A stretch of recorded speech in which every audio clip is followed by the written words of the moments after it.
Les clients des banques vont devoir déposer leur téléphone portable au moment des transactions. C'est ce qu'a annoncé le nouveau chef du parquet de Port-au-Prince, Gérald Norguès. Le commissaire du gouvernement, qui a déjà eu des rencontres avec les responsables des banques commerciales sur ce dossier, affirme avoir pris cette décision dans le but de sécuriser les clients des banques, souvent victimes d'actes de banditisme. Et mal plus loin pour me dire que la disposition que banque prend à l'intérieur de l'immeuble, il dit que le client vinyle pas qu'à rentrer, il pas qu'à lui mettre téléphone dans la banque là. Moi j'estime que ça peut-être son disposition qui est assez légère et moi demandé que yo peut-être aller plus loin dans ce sens ça parce que mon nèg rentrer dans la banque là téléphone ni il a discrètement qu'à utiliser téléphone sans pas même rendre compte. Donc je pense que même disposition on prend pour arme à feu, je pense que c'est la même disposition ça va supposé prendre pour téléphone. Donc même gens qui quitter arme à feu, il y a un côté qui est disposé pour ça pour quitter arme à feu là, c'est même gens tout téléphone tout, il pas supposé rentrer dans la banque la téléphone. Parce qu'on imagine que mon entre à téléphone ou dit le fait même. Il fait le téléphone devant, mais là il arrive dans la ligne il a toujours le téléphone. Il a toujours lui un téléphone et puis il voit texte message normalement et bail acolyte qui doit capter ni comprendre il voit information bali. Donc le mieux serait que mon n'a pas rentré à téléphone du tout. Donc nous même nous gagnons pour nous atteindre les dirigeants bancaires pour nous faire comprendre que lycée ont impératif pour nous pencher sur sécurité monde qui fréquenter bancaire.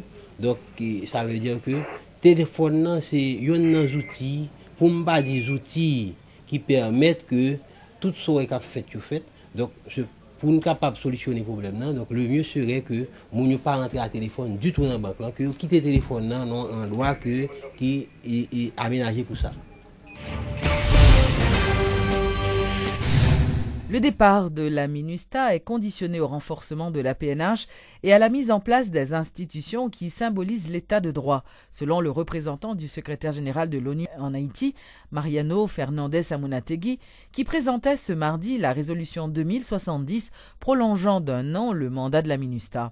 Il dit constater une certaine stabilité de la situation sécuritaire et sociopolitique dans le pays. Je ne parle pas de qu'il n'y a pas de sécurité. Mais la violence politique est presque disparue en Haïti. Ça, c'est une question très importante. Les kidnappings, ils sont diminués très fortement. Et les homicides, même s'ils sont augmentés dans les dernières semaines, aux derniers mois, ils sont très bien et géographiquement situés dans quelques quartiers autour de Port-au-Prince. Et même les victimes et les auteurs sont très liés à gangs très traditionnels en Haïti. Pour cette raison que nous disons que la situation est améliorée. Alors, du point de vue de la gens qui habitent dans les endroits où les homicides sont plus fréquents, comme vous l'avez mentionné, nous travaillons avec la PNH et avec le renforcement de la UNPOL et l'armée pour contribuer à maintenir la calme. Des manifestations antigouvernementales vont se poursuivre au Cap-Haïtien, c'est ce qu'a annoncé Eluska Charles, coordonnateur de l'OPL, au niveau de la deuxième ville du pays. Je ne dis à moun qui a plein yo, go de dire avant 25 gouttes, et là ils viennent 20 gouttes, ils viennent vendre 15 gouttes, ils viennent vendre 12 gouttes. Je pense que c'est au cap premier manger avant. Oh là la dit là pour 300 000 sacs d'iri. 300 000 sacs d'iri mes amis. Dans 300 000 sacs d'iri à diviser par 17 30 000 sacs oui. Sous que 30 000 sacs d'iri qui viennent dans l'or, 19 communes 82 sections communales oui. Ça veut dire que y a des gens qui pas prendre boîte et canation et d'iri acheter non. Donc moi par là mon campé c'est pas la mienne parce que me taille l'école me compte chiffre. Donc je pense que aujourd'hui ça nous travaille bail Martelly comme conseil, c'est mettre foin dans bagay arbitraire ça OK la faire qui pas cadrer avec la loi et nous dire tant qu'il pas changé nous la bataille. Mais la police n'entend pas tolérer de débordements lors des manifestations, c'est ce qu'a indiqué le directeur départemental de la PNH du Nord, Kesnel Pierre. Tout en reconnaissant le droit des citoyens de manifester, le commissaire divisionnaire a cependant fait remarquer que les activités ne doivent pas être perturbées. Il affirme que la PNH assurera la sécurité de tous au niveau de sa juridiction. Depuis le nom installé en tant que directeur départemental, c'est bon Dieu qui a assuré la sécurité dans le département. Ça veut dire que première là, tu passé bien. Et nous devons gagner une rentrée scolaire là, qui passait bien. Et nous avons gagné une activité dans le cadre du programme Petit Maman Chérie qui passait bien. Donc, jusqu'à présent, bon Dieu continue à assurer la sécurité dans le département. Normalement, tout le monde pas même gens, tout le monde pas la même foi, pas la même stratégie, pas le même plan d'action. Moi, je détermine un plan d'action, une stratégie, mettez bon Dieu devant, et puis les policiers motivés, assurément nous gagnons un résultat. Et nous continuons à gagner un résultat parce que c'est bon Dieu devant. Nous gagnons dans le cadre de plan de sécurité pour le département, pour nous aller dans le quartier, côté nous enregistrer des taux de criminalité un peu élevés, pour que nous soyons capables de prendre plainte sur place, s'il y a des mandats exécutés, et ensuite parler à la population, faire ça les relations communautaires. Ensuite, nous gagnons l'autre programme pour nous aller dans l'école, pour nous parler avec les élèves, pour nous élargir ça nous les polices communautaires. Parce que ça a vraiment bénéfique pour travailler la police là, puisque la police là, il appartient même à la population. Donc autant renforcer les liens entre la police et la population.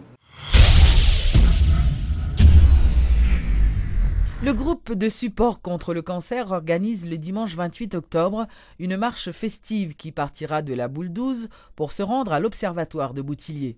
Selon Gerty Surena, cette marche vise à sensibiliser le public sur la problématique du cancer du sein, une maladie qui touche en Haïti des femmes de plus en plus jeunes. Ce sera une ambiance de fête.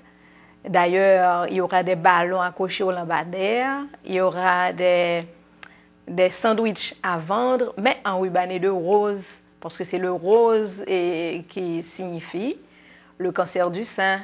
C'est comme pour attirer l'attention de tout un chacun sur l'existence de ce cancer et comment le prévenir et le détecter. Il y a plus de monde qui souffre de cancer du sein, il y a beaucoup plus de filles qui souffrent de cancer du col de l'utérus. Nous trouvons ça. Mais il y a pile de monde qui souffre de cancer du sein et ça qui est dur, c'est que le cancer se rajeunit. Et moi, je l'ai dit par là qu'il y a plus de jeunes que nous recevoir avec cancer du sein. Donc c'est ça qui fait pour personne pas négliger.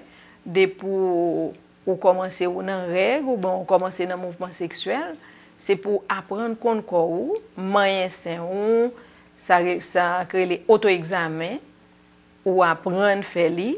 Et puis 5 jours après le début des règles, pour qu'à détecter, pour qu'à garder pour est-ce pas un petit boule ou un petit masque quelconque qui peut attirer l'attention. Même qu'à du auto-wendel, c'est pas et boule d'ancien seulement qui peut attirer l'attention on fait. C'est couleur TTA. S'il changeait, dimension, par exemple, s'il cabe yon ou elle, on dit genre en pied en flé, l'or fini gain point de sein, ça y est les mamelons. Les carrés rétractés, de fois les entrer à l'intérieur au lieu pour pointe tête en sortie. Ça c'est mauvais signe. Et puis dans mamelon tout on petit écoulement, c'est peut-être une petite substance ou bien même du sang. Donc on t'a conseillé tout garder fond et cup et soutien pour garder pour si va on bagaille drôle et puis pour y aller qu'à docteur. 1% de la population haïtienne est non-voyante. C'est ce qu'a révélé le docteur Brigitte Hudicourt du Comité national de prévention de la cécité. Le docteur a indiqué que la moitié des aveugles pourraient être guéris s'ils se faisaient opérer, mais déplore que les grands programmes médicaux négligent ce problème de société. Parce que quand une personne ne voit pas, ça prend l'énergie de 3 personnes pour faire même vivre cette personne. Premièrement, la personne elle-même, elle ne peut plus travailler. Vous imaginez, moi je les rencontre, un père de 40 ans, professeur d'école, et puis il a perdu la vue. Deuxièmement, il faut quelqu'un pour nourrir cette personne, et il faut quelqu'un pour rester s'occuper de cette personne. Donc en général, ça coûte à une famille aveugle, non seulement l'arrêt du revenu, mais la perte de 2 autres revenus. Donc c'est très élevé pour un pays pauvre. Les priorités sont mises sur la survie de la mère et de l'enfant, les maladies transmissibles. C'est récemment maintenant qu'on a mis les maladies non transmissibles, et comme l'hypertension, le diabète. Et les aveugles et la cécité, il y a pas en général assez d'argent pour ça. Cependant, il y a des organisations qui se sont mises ensemble sous le label de IAPB et ils ont développé une infrastructure qui est une organisation, c'est un ensemble d'organisations privées, non gouvernementales, religieuses, qui traditionnellement s'occupaient, au début c'était de la CCT, maintenant d'autres s'y sont greffés et ont développé cette infrastructure qui permet qu'ici il y ait un comité national de prévention de la cécité depuis 1998. Ce comité est formé de groupes privés, du gouvernement aussi, et religieux, en fait toutes sortes d'organisations locales et internationales, ou représentants d'organisations internationales, qui se mettent ensemble pour essayer de coordonner leur action, pour qu'il n'y ait pas une perte d'énergie et perte d'argent, pour développer et suggérer des politiques, et parfois prendre la charge des politiques, si le gouvernement ne peut pas, et travailler avec le gouvernement pour développer des programmes de prévention de cécité, de lutte contre la cécité. Lancement le week-end dernier du programme Ti Maman Chérie au Gonaïve. D'après le coordonnateur de ce programme, Kender Deguerre, plus de 5000 femmes vulnérables sont touchées par ce programme au niveau de la Cité de l'Indépendance. Toute maman qui l'a, c'est maman qui sortit à Boto, qui sortit Caille Soleil, qui sortit Troussab, qui vient là dans le programme Ti Maman Chérie que Cité de l'Indépendance a accueilli. Parce que le programme est vraiment important pour eux. C'est la première fois que un programme du gouvernement arrive directement sur les gens dans le pays. Nous avons fait plus d'efforts avec le programme ça pour nous recouvrir tout le pays avec. Et dernièrement, les gens qui sont contents qu'on ait assez de gens dans l'indépendance qui accueillent le programme. Ils sont contents de l'initiative que le gouvernement mette sous pied. Bon, prochaine étape, Ti Maman Chérie, c'est d'arriver à couvrir 100 000 mamans dans tout le pays. C'est ça que nous mettons l'opération sous pied. Chaque côté, nous passons plus ou moins, nous faisons des sensibilisations à Mounio. Nous faisons comprendre que le gouvernement est là pour le supporter directement. Que ce n'est pas un monde qui va dire tel bagage, mais le rive sur eux, pour qu'on ait que le gouvernement qui est en place qui travaille pour tout dans le pays. Célébration le lundi 15 octobre dernier de la Journée internationale des femmes rurales. Et à cette occasion, la ministre à la condition féminine, Yannick Mézil, s'était rendue dans le département du Nord-Ouest, plus précisément à Jean Rabel, où elle a rencontré plusieurs organisations de femmes.